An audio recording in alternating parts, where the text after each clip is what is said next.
करूंगी, ना कि मैं अपने फायदे की बात करूंगा।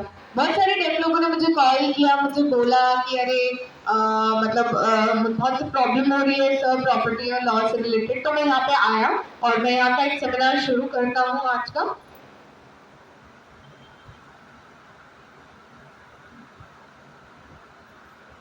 अगर हम प्रॉपर्टी से रिलेटेड बात करें,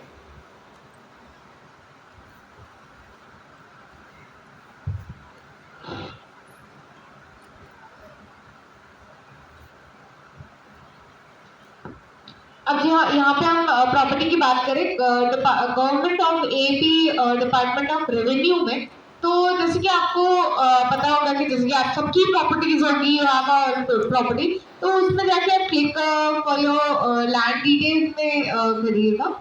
तो जैसे कि हम पूछते हैं कि अरे अच्छा हाँ हाँ, लोग बोलते हैं कि अरे आप तो नॉमिनी में हो, बट आपको पता है कि नहीं इस चीज की जानकारी है भी कि नहीं है, वो देखना बहुत जरूरी होता है कि आपको खुद को पता रहे कि अरे आपका ये प्लॉट है या आपके घर है या आपके नाम पे है या आपकी नॉमिनी आपकी है, डली है, नहीं है।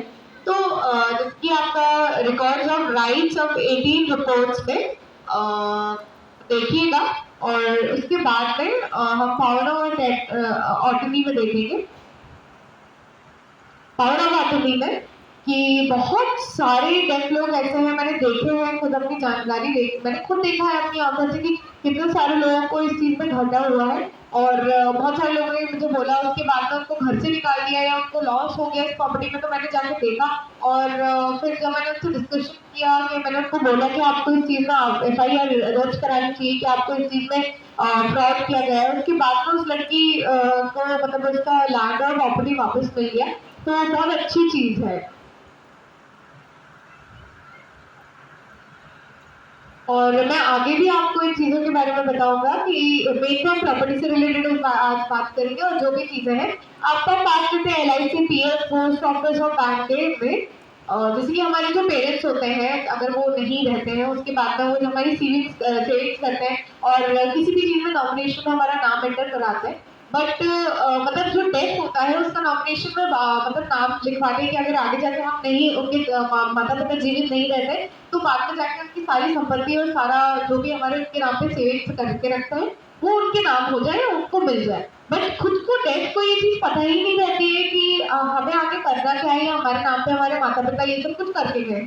इससे बेटर ये है कि हम अपने बैंक जाइए, अपने डिटेल्स निकलवाइए, पूछिए इस बारे में कि क्या करना है क्या नहीं।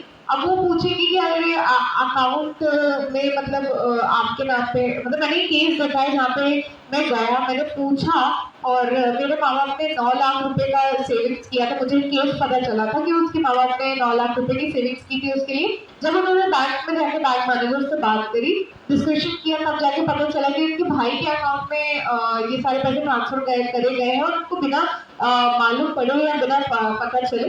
लेकिन उसके बाद जब हमने डिस्कशन किया, जब मैंने उनको सही से सही चीजें बताई, तब जाके उनको ये चीजें और पैसे वापस मिले हैं। तो मैं उस चीज के लिए भी काफी हैप्पी हूँ कि उनको सही चीजें पता है अपने बारे में। अब हम बात करते हैं डिवोर्स के बारे में। तो डिवोर्स एक वो चीज है जो म्यूचुअल कंसेंट से होती है, और वो म्यूचुअल कंसेंट HMA के एक्ट टू सेक्शन 130B के अंतर्गत होती है। तो अब हम बात करते हैं कि कभी कभार नो एग्री डिवोर्स भी होता है जो 10 साल और 20 साल तक भी चलते हैं। Case number, case type, FRI number, party name, ये तो बहुत सारी चीजें उसमें रहती है, कंसर्न में रहती है। तो अभी जैसे कि मैं 53 ईयर्स का हूँ, बट मैंने देखा कि अरे नहीं, मेरे पापा ने भी कुछ कुछ चीजें सही कराई थी, बट 30B होता है म्यूचुअल एक्ट कंसेंट जो होता है डिवोर्स का, कि जहाँ पे आपको दोनों पार्टनर्स के अग्रीमेंट में मतलब ओके, तो मैं बताना चाहूँगा कि मेरे फैमिली मेम्बर्स में 6 डेफ लोग हैं और हम साथ में जैसे कि रहते हैं। मैंने खुद से सीखा, मैं बहुत ज़्यादा थैंकफुल हूँ अपने फादर का कि उनकी वजह से आज मैं यहाँ पर हूँ। और साथ ही में मैं आपको बताना चाहूँगा कि जैसे कि आप समझ रहे हैं कि हाँ, कुछ लोग बोलते हैं कि हाँ मेरी डिमांड है, मेरे को चाहिए, या फिर काफ़ी बार ऐसा होता है कि 10 साल तक, 20 साल तक, काफ़ी लंबा समय तक चलता है कि, और दोनों के एक्सपेंसेस होते रहते हैं, मतलब बॉयज की साइड से भी और लड़की की साइड से भी। और फर्स्ट जैसे कि मान लीजिए दोनों के बीच में सोल्यूशन होता है, और काफ़ी बार ऐसा होता है कि मतलब सोल्यूशन हो ही नहीं पाता, ये लंबे समय तक चलता रहता है। ये डिसीजन पर ये डिपेंड करता है लड़की और लड़के पर दोनों पे। जैसे कि मैं एक जज हूँ, मैं एक बार ये जज कभी नहीं बोलता कि मतलब लड़की ठीक है या फिर लड़का ठीक है। जज दोनों साइड से सुनता है और उनके लोग में है, और वो देखते दोनों में अगर दोनों एग्री है इस चीज से, दोनों मतलब हाँ मानते हैं कि हाँ ठीक है, उसके बाद ही वो एग्री करते हैं। वो किसी को गलत नहीं बोलते, वो पेपर को बस ये बोलते हैं कि नहीं ये पेपर ठीक है, आप इसे चेंज कीजिए। सो ये डिपेंड करता है और ये रिस्पॉन्सिबिलिटीज है। ओके, आप लोग जानते होंगे कि मतलब काफी लोग जैसे जाते रहते हैं कोर्ट में, फिर उसके बाद वो बोलते हैं कि पेपर्स का हमें मालूम नहीं था, और वो बोलते हैं कि नहीं नहीं वो तो मेरे फादर से है। वो तो पेपर्स का समझ नहीं पाते। ओके, वो जैसे कि बताते हैं कि लाइक हाँ मैं हूँ, मेरे जैसे कि बच्चे हैं और मैं यहाँ का रहने वाला हूँ, ये सारी चीज़ें हमें पता चाहिए, हमें सब कुछ पता है कि हम कहाँ पे रह रहे हैं और ये क्या क्या एड्रेस है हमारा, हमारे इतने बच्चे, मतलब ये चीज़ मेन चीज़ उन्हें पूरा बताना चाहिए। जब ये चीज़ उन्हें सारी चीज़ों को इस चीज़ की नॉलेज लगी है, इम्पोर्टेंट आप सबको मालूम होना चाहिए। ओके, आप यहाँ पे देख पा रहे हैं एफआईआर नंबर है जैसे कि यहाँ पे डाला, और आप देख पा रहे हैं कि यहाँ पे असिस्टेंट जैसे किसी कोई अरेस्ट करता है। ओके, जैसे कि मेरे को एक एफआईआर नंबर से कोई, मैं मैरिज में जा रहा हूँ और मेरे को कॉल आया मैच के लिए, एकदम से कॉल नहीं आता। पुलिस वाले मतलब बिल्कुल काम डाउन बिल्कुल रहते हैं और बिल्कुल प्यार से मतलब बात करते हैं। फिर हम सोचते हैं कि नहीं नहीं नहीं ये नहीं है, चार नहीं है। ओके, तो वो मतलब पूरे सारी चीजें मतलब वो अच्छे से बात करते हैं, वो सबके भेदभाव जैसे भी हो ऐसा नहीं करते, वो सब कुछ समझते हैं उनके हाव भाव।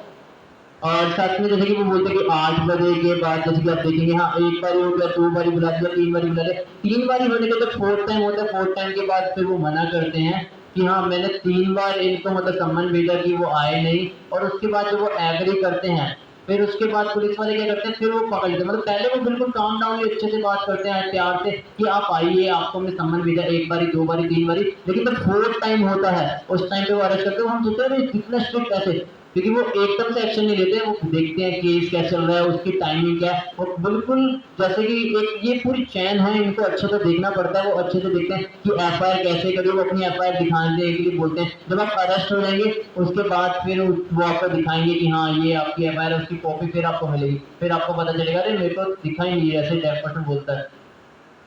वो जैसे कि आपको बता रहे कि हाँ उन्होंने एफआईआर नंबर जैसे कि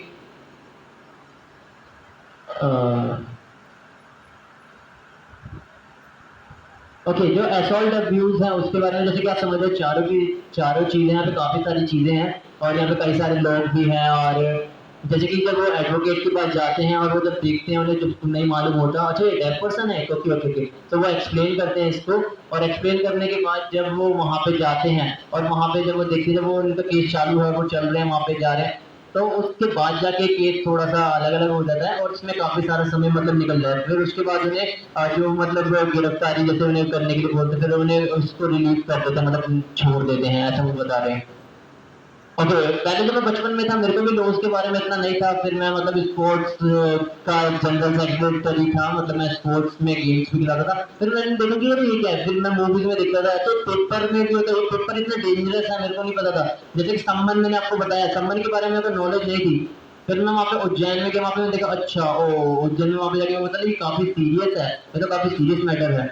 फिर उन्होंने बोला कि हाँ आपको ब्रेव रहना चाहिए, इसमें कोई दिक्कत नहीं है। फिर जब मैं वहाँ पे गया मैंने देखा सम्मन अपना वहाँ पे सबमिट किया, उन्होंने बोला अच्छा 10% है, आप कैसे लिखते, तो वहाँ इन्होंने बताया कि नहीं नहीं मेरे वहाँ पे इंटरव्यू भी है, मैंने उससे बात की, तो उन्होंने मेरे को अच्छे से मतलब पूरा वेरीफाइड किया, देखा। फिर उन्होंने बोला कि आप 15 दिन बाद आएगा, फिर मैं 15 दिन वहाँ पे गया, उन्होंने पूरा सही से देखा। फिर उन्होंने बोला अच्छा ये सम्मन होता है, इसका मतलब अगर मैं वहाँ पे नहीं आता उस समय पे तो वो मेरे को अरेस्ट कर लेते। हम काफी बार बोलते हैं कि हाँ मैंने को अरेस्ट किया, ये क्या था, ये क्या था, मैंने कुछ किया। इनका मतलब है अगर उन्होंने जैसे कोर्ट ने आपको सम्मन भेजा तो आपको वहाँ पे जाके उनसे मिलना पड़ेगा। जैसे कि मैं चंडीगढ़ भी गया, वहाँ पे काफी ठंड थी और फिर मैं वहाँ पे मतलब रजाई में रेलवे स्टेशन पे, मतलब वहाँ पे रेलवे स्टेशन में वेट करा था, और नेक्स्ट डे मैं फिर पुलिस वाले के पास गया, मतलब कोर्ट में गया, वहाँ पे मिला, क्योंकि मेरे को पहले ही मेरे एडवोकेट ने बताया कि हाँ आप कभी भी ऐसा कुछ होता है, सम्मन आता है, आपको वहाँ पे जाना चाहिए। आप जानते हैं कि नोटिस पीरियड जैसे होता है, जब नोटिस होता है तो नोटिस आपको मिलता है, आप उन्हें नोटिस भेज सकते हैं कि हाँ मैं शाम को इस समय नहीं आ सकता, प्लीज मेरे को किसी और दिन का समय दीजिए, तो आप नोटिस भेज सकते हैं। फिर पुलिस वाला आपके सामने बैठेगा, वो आपके साथ बात करेगा, आपको एक आईओ मिलेगा पूरा, वो आपसे पूरी बात करेगा, आपके लिए ही होगा वो। ओके, सो इंस्पेक्टर ऑफिसर रहते हैं, फिर वो आपसे बात करते हैं, लेकिन क्या है कि मैं उसमें मतलब आप समझते हैं कि हाँ वो काफ़ी बार सोचते हैं कि डेफ पर्सन क्या है कि एक टूल होता है, तो वो ऐसे ही मतलब वो ट्राई करते हैं। तो इन्होंने मतलब बात करके बताया कि इन्होंने वो लिखा कि नहीं, ये तो उन्होंने झूठी कंप्लेंट डाली है, 420 ही केस लगे जिन पे ये झूठी। फिर उन्होंने पूरा अपना बताया और ये 4 टाइम वहाँ पे गए, फिर उसके बाद ये समझ पाए और ये सारी चीज़ें सीख पाए, क्योंकि इसी इंसिडेंट की वजह से ये सारी चीज़ें सीख सके। और इन्होंने फिर बोला कि हाँ ठीक है, मेरे को काफ़ी लोग कुछ लोग शायद ऐसा भी होता है कि हाँ हेट करते हैं, ऐसी बातें हैं, लेकिन मेन चीज़ क्या है, जब आप पहले अपना कदम रखते हैं, जब आप आगे बढ़ते हैं, तो तब आप और ज़्यादा चीज़ें सीख पाते हैं, समझ पाते हैं। जैसे कि आप वहाँ पे गए और फिर आपने समझा अपने ओके, और जैसे कि आप कोई भी आपका फैमिली मेंबर्स है, आप उनके साथ मतलब वहाँ पे जाए, आप सीख सकते हैं, आपको सब कुछ देखिए कि काफ़ी टाइम लोग होते हैं, हम अपने ही अपने में बातें करते रहते हैं और वहाँ पे मतलब क्योंकि मेन चीज़ क्या है ना, पेपर बहुत ज़्यादा वैलिड है। आप किसी भी जगह पे कोई भी केस या फिर किसी भी चीज़ के बारे में बात करने जा रहे हैं, तो वहाँ पे बहुत ज़्यादा इंपॉर्टेंट है आपके पास पेपर होना चाहिए। आप बोलते हैं कि मेरी ये स्टोरी में ये बता रहे हैं, वो इतने ज़्यादा मायनेबल नहीं रहती। ओके, सो मैं बताना चाहूँगा कि जैसे कि आपको पता चाहिए होना चाहिए कि हाँ, आपका मतलब जो केस है उसका नंबर क्या है, सारी चीज़ें आपको मालूम होनी चाहिए। ओके, आप देख पा रहे हैं क्या ये फ्लोट है, ठीक है? पोर्टल है, ये पोर्टल है और इंग्लिश में ओके, दूसरी लैंग्वेज में पोर्टल है। ये कौन सी जगह है मैं आपको बता रहा हूँ, ये एक विलेज है। एमआर का जैसे कि वहाँ पे एक छोटा सा ऑफिस है, फिर उन्होंने बताया कि ये कियोस्क है। ओके, ये कियोस्क में वेबसाइट है, फिर वो बता रहे कि जिसमें उन्होंने अपना एक अकाउंट बनाना है, एक अकाउंट के बारे में डिटेल दे रखी है, हम ऐसे ऐसे अपना अकाउंट बना सकते हैं। उसके जब हमें अपना अकाउंट बनाएंगे, तो उसके बाद चाहिए इसमें देख रहे हैं आप, यहाँ पे मेरा नेम है, यहाँ पे एक नाम है और उसमें दिखाया कि हाँ मैंने एक अपना प्लॉट ले रखा है इसमें। तो ये मैं उनसे सीख पाया, अच्छा हम ऐसे अपने रजिस्ट्री वगैरह करवा सकते हैं, इसमें देखिए पूरा है इसकी उसमें प्रॉपर्टी डिटेल्स हमारी है इसमें। और साथ ही में आप देख पा रहे हैं कि ये मतलब कितने स्क्वायर, जैसे कि 206, 205 नंबर, जैसे कि मेरा घर है, हम बताते कि 85 मेरा घर नंबर है, साथ वाला 86। आप तो जानते होंगे जैसे आपका घर 85 है, 85 भी है, तो उसके साथ में 86 नंबर भी होगा आगे पीछे। अब इसी वेबसाइट पे हमें जैसे कितने स्क्वायर फीट और कितने एकड़ में मैंने लिए हैं, कितने प्लॉट्स मैंने लिए हैं और कितना हाफ है, कितना पार्टीशन है, कितनी क्या चीजें हैं और मुझे क्लियर नहीं हो पाता है। मतलब अगर आपको कोई भी जानकारी चाहिए तो ये दूसरी लैंग्वेज में एक पोर्टल है जिसमें कियोस्क में भी आप कर सकते हैं या किसी भी वेबसाइट में आप देख सकते हैं इसमें क्या क्या डिटेल्स अपने नॉमिनेशन में आपका नाम है कि नहीं है, किसके नाम पे रजिस्टर्ड है, कितने स्क्वायर फीट में है, किसने खरीदी है जमीन। अब फॉर एग्जाम्पल 1952 में पहले ऐसा लॉ नहीं था कि डेथ लोगों को प्रॉपर्टी ना मिले, इसमें नॉमिनेशन में आप नहीं नाम लिखवा सकते हैं। एंड 1979 में भी ये लॉ हटा दिया गया था। बट अब ऐसा लॉ है कि जहाँ पे कोई भी डिफरेंटली एबल्ड हो उसको उसके नाम पे एक प्रॉपर्टी मतलब कर सकते हैं या उसको नॉमिनेशन में रख सकते हैं। इसमें आप अपनी डिटेल्स दे सकते हैं, देख सकते हैं और आपके कोई भी हो तो सबके एक जेंडर इक्वालिटी और इक्वल इक्वल रह के हमको काम करना पड़ता है। और इसमें may be thank you so much because आप ही लोगों के द्वारा मतलब आपकी ही इतनी अपीलों की डिमांड्स के बाद ही ये चीज़ें रजिस्टर हुई हैं और 2011 में हुआ था। और मतलब मेरे फादर के जाने के बाद मैंने बोला था कि अरे मेरे पेरेंट्स वगैरह डेफ मतलब मैं डेफ हूँ, मेरे पेरेंट्स नहीं है। तो उन्होंने देखा कि अरे अच्छा आपकी मदर मतलब मदर भी बोल रही थी हाँ नहीं नहीं सही है कि मुझे इसको देना है, मुझे कहते हैं, मुझे ऑफर नहीं चाहिए, मुझे एक्चुअल में ये मतलब लॉ में मतलब एक रजिस्ट्रेशन करवानी है कि हाँ नहीं। तो मैंने तो रिक्वेस्ट की बहुत ज्यादा, उसके बाद ये चीज जाहिर हुई है, उसके बाद ये सारी चीजें हुई है। अब वैसे ही मेरे ब्रदर का भी हुआ, मेरे मेरे ब्रदर को भी मिला है ये सारी चीजें। तो ये बहुत चीजें मैटर करती हैं। अब फॉर एग्जाम्पल ये पूरी जमीन है, बहुत आप देखते होंगे बहुत हरी भरी जगह है। अब हमारे पेरेंट्स तो खत्म हो गया, मैं तो दिल्ली में ही रह रहा हूँ, मेरी बहन भी है। अब देख रहे हैं जैसे कि आप यहाँ पे हेरिक का घर है और यहाँ पे भी हेरिक लोग रहते हैं। अब वो लोग क्या करते हैं कि कभी बार घर बनाने के बाद ना थोड़ा सा आगे पीछे कर देते हैं, स्क्वायर फीट में घर बना लेते हैं। अब मेरे जब ब्रदर गए वहां पे देखा कि अरे ये तो मेरी इतनी एकड़ जमीन है और इतना है, तो उन्होंने देखा कि अरे ये ऐसा क्यों करे हैं, पहले तो तुम्हारी मम्मी से मैंने बात कर ली थी, तो मैं इतना इतना ये जमीन ले रहा हूँ और मैंने इस चीज में बिल्डिंग खड़ी कर दी है, तो तुम्हें खोलने की जरूरत नहीं है। अब मैं, मेरे भाई और मेरी बहन गए थे, फिर आपने बोला, मैंने उनसे पूछा कि पहले ये मतलब ये इतनी बिल्डिंग क्यों बना दी एक्स्ट्रा स्पेस में, आपको नहीं करना चाहिए था। तो इसमें बहुत बड़ा एक आर्ग्यूमेंट और इशू क्रिएट हो गया। तो जब मैंने ये मतलब प्रॉपर्टी के पेपर दिखा, रजिस्ट्रेशन दिखाया कि मेरी इतनी एकड़ जमीन है और ये चीजें मैंने करी, उसके बाद मैंने ये पूरा एरिया बनाया है जहाँ पे इतनी हमारी एकड़ जमीन और इतना सब कुछ है। जब आपके पास प्रॉपर्टी पेपर्स है, आपके पास प्रॉपर डॉक्यूमेंट्स है, तो आप अपने राइट के लिए लड़ सकते हैं, आप बोल सकते हैं। और अगर आपके पास नहीं है तो आप कुछ नहीं कर सकते। देखिए आज ये जो एक घर बना हुआ है, व्हाइट कलर की दीवार है, तो ये किसी हेरिक का घर है और उन्होंने फिर कुछ नहीं, मतलब वहां पे अपना हक जमाने से पीछे हट गए थे। ये एक वीडियो है।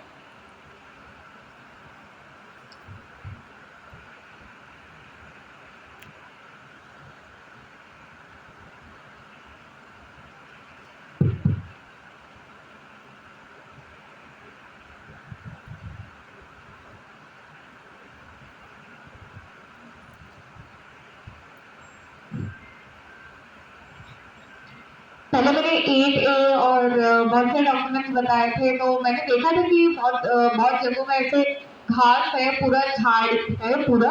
तो ये पूरा मतलब मैंने यूट्यूब में डाली है सारी वीडियो कि इस एरिया में उन्होंने अपने आप मतलब ये चीजें बढ़ा दी थी कि मतलब ये एक्स्ट्रा लैंड था हमारा और उन चीजों में हमने अपने आप मतलब उगाना शुरू कर दिए थे। अपने घास है, पौधे हैं, पूरा बगीचा जैसा पूरा क्रिएट कर दिया था उन्होंने। बट इसके बाद जब हम लोगों ने स्ट्रिक्ट एक्शन लिया, ये चीजें करी, तो उसके बाद मैंने मतलब देखा और क्लियर किया ये चीजों को। ये देखिए जैसे कि आप कभी देख सकते हैं, ये पूरा क्लियर लैंड है। अब मैंने देखा कि जैसे कि मैं दिल्ली आ गया हूँ, उसके बाद में मतलब मैं सोच रहा था कि लैंड बेच देता हूँ या कुछ कर देता हूँ, तो कहते हैं अरे अच्छा बाद में जाके तो बहुत मतलब इसका दाम बढ़ जाता है। अब मेरे नाम पे जमीन है, मेरी मतलब बहनें हैं और मेरा भाई भी है। तो उसके बाद जब मम्मी पापा चले गए, फिर मैं यहाँ गुड़गांव आ गया। मैं एक जैसे कि आपको पता है ना, क्योंकि ठेला होता है। उसके बाद मैंने देखा कि अरे सैड भी इतना उदास है, क्योंकि इसकी जो जमीन होती है ना, तो वो मतलब ना बहुत पहले की जगह पे बहुत 5 लाख में उसकी जमीन बेची थी, लेकिन अभी वो जमीन की कीमत 1 करोड़ रुपए है। फिर मैं सोचने लगा कि अरे मेरी तो आंध्र प्रदेश में ना बहुत अच्छी जमीन है। बट उसके बाद मैंने जब जमीन ले ली, लेकिन अभी तो वो एरिया मतलब बहुत फेमस हो गया है। अब ना मुझे यहाँ पे बहुत सारे कॉल्स आते हैं कि अरे वो जमीन हमें खरीदनी है, वो जमीन हमें खरीदनी। वैसे ही साथ साथ आप इतनी जल्दबाजी में ना कोई डिसीजन ले और ना इतनी कोई जमीन बेचने का या उसको उसके साथ ऐसे ही मतलब आपके बेनिफिशियल के लिए वो आपकी जमीन आपके लिए बहुत जरूरतमंद और बहुत फायदेमंद रहेगी इन फ्यूचर। बट कभी आपको लोग सजेस्ट करते हैं कि अरे उसको बेच दो करके, और बहुत सारी चीजें बोलते हैं। बट ये है कि आप मत कीजिए, वो ज्यादा बेहतर होगा। बट क्योंकि बाद में जाके आप खुद ही पछताएंगे, आप खुद ही मतलब इसी चीज में आपको लगेगा कि अरे आपने क्यों बेच दी। जैसे कि आप देख सकते हैं यहाँ पे एक पीडीएफ है। यहाँ पे मैं बैंक में गया था, एक गोल्ड लोन लिया था मैंने, कोविड का टाइम था। अब मैं सोच रहा था कि मैं कैसे जाऊंगा बैंक, कैसे करूंगा। अब मैंने एक मेल भेजा था उनको, और पावर ऑफ अटर्नी में साइन ओरिजिनल सिग्नेचर्स, और ये पूरा एक लेटर होता है, यहाँ पे मेरे विटनेस के साथ मेरा साइन होता है। और सेकंड पीडीएफ भी ये पावर ऑफ अटर्नी का पूरा एक प्रॉपर पीडीएफ है। इस चीज में आप बहुत केयरफुल रहिएगा। देखिए घर को लेके, बैंक को लेके, बहुत सारी चीजों को लेके पावर ऑफ अटर्नी का मेंशन होता है। और यहाँ पे अगर आप देखेंगे, यहाँ पे मेरा नाम मेंशन है, मेरे फादर का नाम है।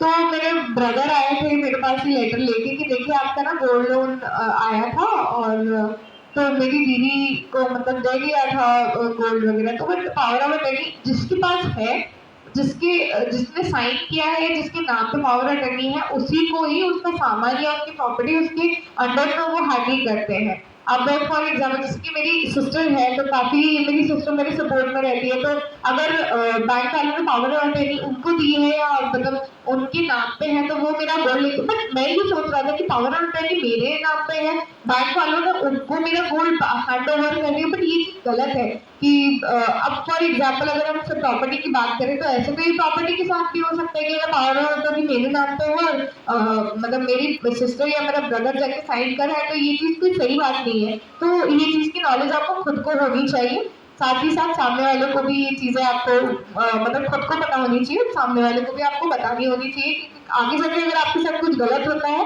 तो आपको एटलीस्ट लॉ पता रहेगा कि आपको आगे करना क्या है। फॉर एग्जाम्पल जैसे कि मैं दिल्ली में अभी रह रहा हूँ, दिल्ली में भी बहुत सारी जगह हैं,